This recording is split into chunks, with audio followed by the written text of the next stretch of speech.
तो आज के इस शाहकार वार्ता में आप सभी लोगों का हार्दिक स्वागत और अभिनंदन है।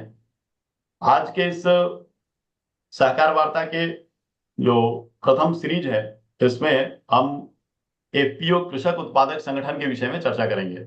हमारे बीच में श्री सत्येंद्र सिंह जी हैं, जिनका कि एफपीओ के विषय में गहन अध्ययन है और एक कृषक उत्पादक संगठन के सीईओ के रूप में आप कार्य भी कर रहे हैं। तो मैं सत्येंद्र जी से ही अनुरोध करूंगा कि आप कृषक उत्पादक संगठन क्या है और अ, इसका किस प्रकार से निर्माण किया जा सकता है, और छत्तीसगढ़ के परिप्रेक्ष्य में अपने जो सहकार भारती जो है सहकारिता प्रकोष्ठ की दिशा में किस प्रकार के कार्य करने की कार्य योजना बना करके हम किसानों की समृद्धि का मार्ग प्रशस्त कर सकते हैं। तो मैं प्रारंभ करूंगा। श्री सत्येंद्र सिंह जी से निवेदन करता हूं कि आप थोड़ा एपीओ के विषय में प्रारंभिक जो भूमिका हम सबों के सामने होती ठीक है, अच्छा लगा। जरूर।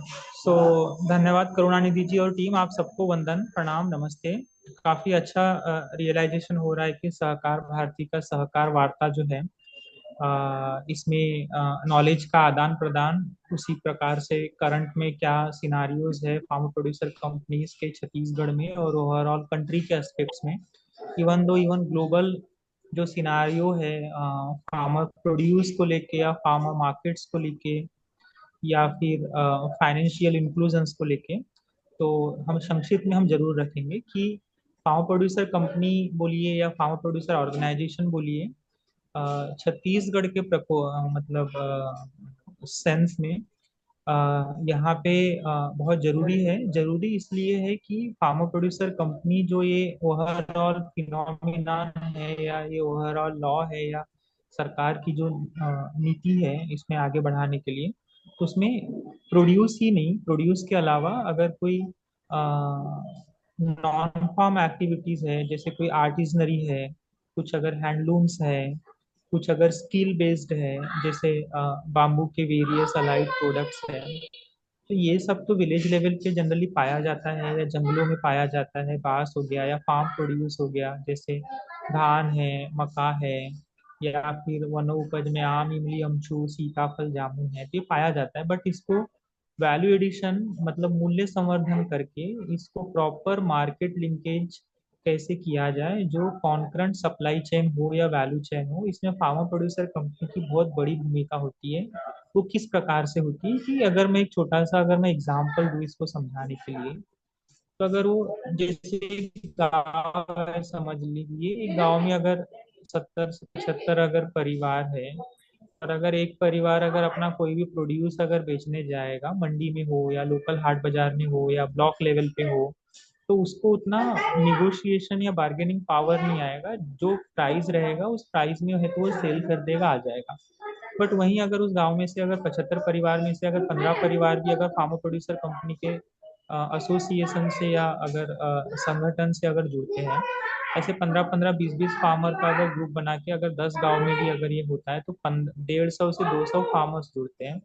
इसमें अगर कोई भी अगर चीज है, चाहे चाहे वो आपका सेंटेड राइस हो या अलग अलग कोई भी उत्पाद हो या सर्विसेज हो या हाइब्रिड वाली चीजें हो, तो अगर वो एक साथ अगर 150 किसान अगर उसको कलेक्ट करके प्रोसेस करके, चाहे वो रॉ फॉर्म में हो, चाहे प्रोसेस फॉर्म में हो, चाहे ब्रांडेड वाले फॉर्म में हो, वो अगर मार्केट लिंकेज अगर करते, market linkage in the sense of कि अगर कोई स्टार्टअप्स के साथ या सोशल एंटरप्राइज के साथ या सुपरमार्केट्स के साथ या इवन दो थोड़े 120 से 200 किलोमीटर तक के रेंज में या 250 से 300 किलोमीटर के रेंज में अगर वो उस प्रोड्यूस को लेके जाते हैं, तो ऑब्वियसली उनके पास क्वांटिटी रहेगी, तो प्राइस का निगोशिएशन करने का उनको वो पावर रहेगा। ये एक काम है तो फार्मर प्रोड्यूसर कंपनी करती है।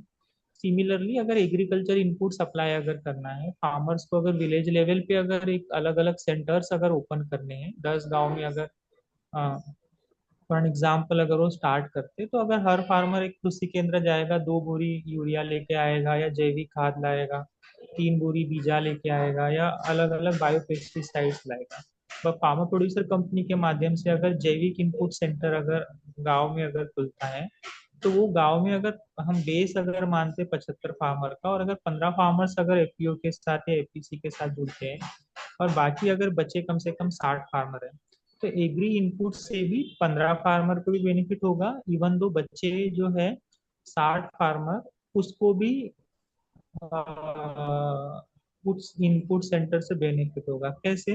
क्योंकि उसको डिस्टेंस लॉन्ग करना, ट्रैवल करना पड़ेगा, 2 किलोमीटर, 2.5 किलोमीटर, 3 किलोमीटर।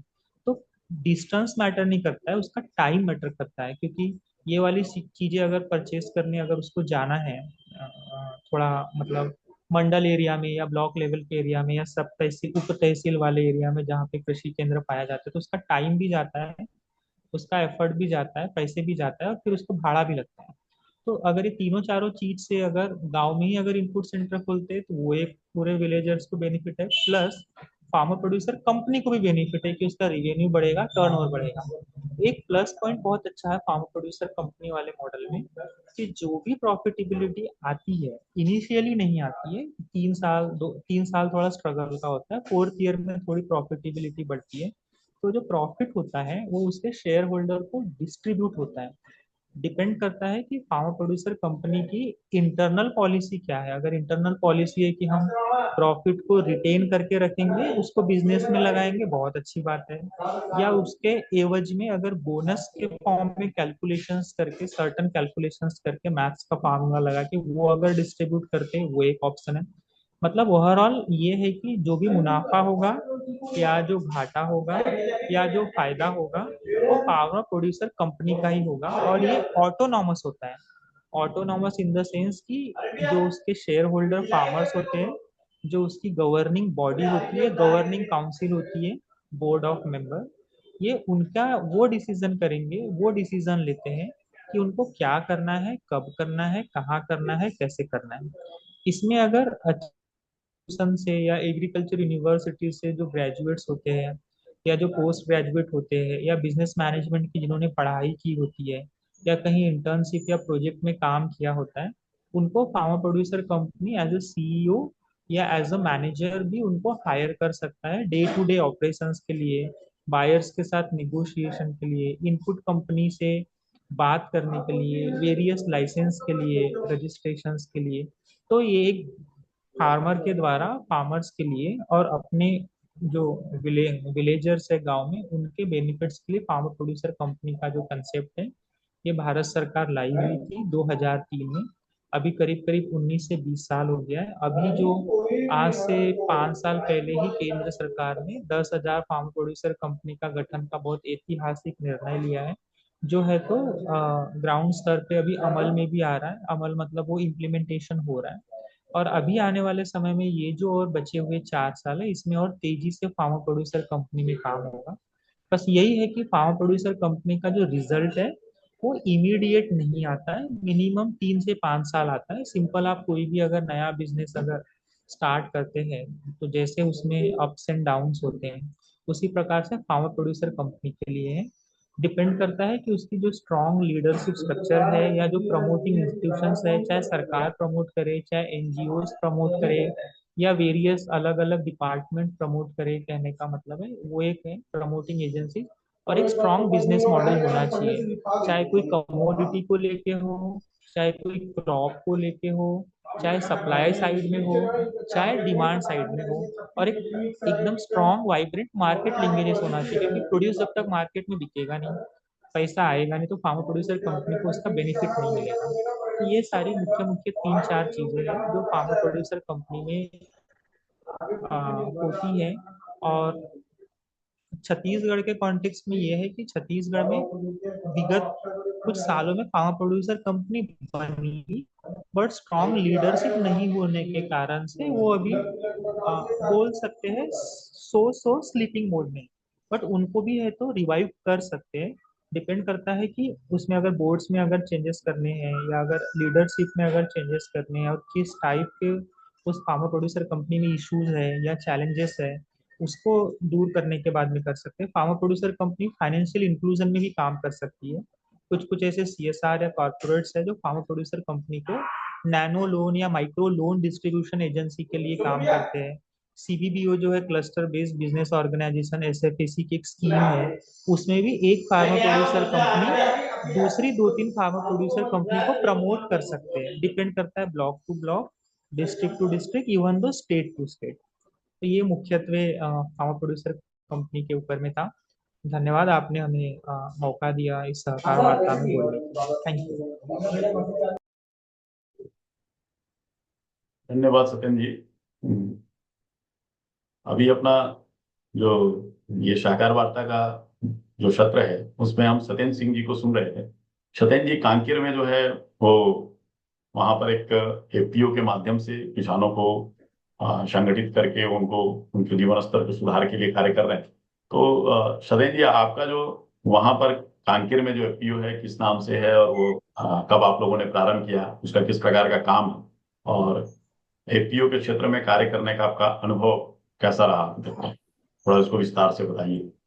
जरूर जरूर। तो फार्म प्रोड्यूसर कंपनी के ऊपर में काम करने के मतलब इवन दो ग्राउंड में इम्प्लीमेंटेशन के पार्ट के पहले, जब मैं अजीम प्रेमजी यूनिवर्सिटी बैंगलोर में जब मैं मास्टर्स प्रोग्राम के लिए था, तो मैंने मेरा प्रोग्राम, मेरा जो इंडिविजुअल इंटर्नशिप प्रोजेक्ट्स, उसी फ्रेमवर्क में मैंने डिजाइन किया हुआ था, डिजाइन एंड डेवलप किया हुआ था कि फार्मर प्रोड्यूसर कंपनी में काम करके कैसे है तो एक फॉर प्रॉफिट एंटरप्राइज रन कैसे फार्मर्स को कैसे बेनिफिट पास होना चाहिए। तो मैंने अलग अलग जगह मैंने इंटर्नशिप्स किया, मैंने प्रोजेक्ट्स किया फार्मर प्रोड्यूसर कंपनी को, even though central, even though south, north में मैंने स्टडी किया कि फार्मर प्रोड्यूसर कंपनी का बिजनेस मैनेजमेंट गवर्नेंस पार्ट कैसे होता है, लीडरशिप कैसे होती है, अलग अलग एजेंसीज का सपोर्ट कैसे होता है, चाहे नाबार्ड हो, चाहे एसएफएसी हो, चाहे even the ministry of farmers and agriculture welfare हो, या अलग अलग वेरियस डिपार्टमेंट का जो स्कीम्स का बेनिफिट है, इवन दो बैंक की जो स्कीम है उसमें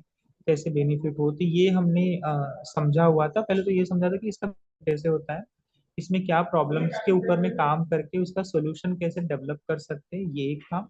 दूसरा हमने समझा था कि रन कैसे होती है, ओन कैसे होती है, इसके ड्यू डिलीजेंस लीगल कॉम्प्लायंसेस कैसे होते हैं, ये भी हमने समझा था। लास्ट में हमने इसकी ब्रांडिंग, पोजीशनिंग, मार्केटिंग और मार्केट कनेक्ट्स के बारे में समझा था, दोनों फॉर्म में, एज अ ट्रेड के फॉर्म में भी, एज अ बिजनेस के फॉर्म में भी।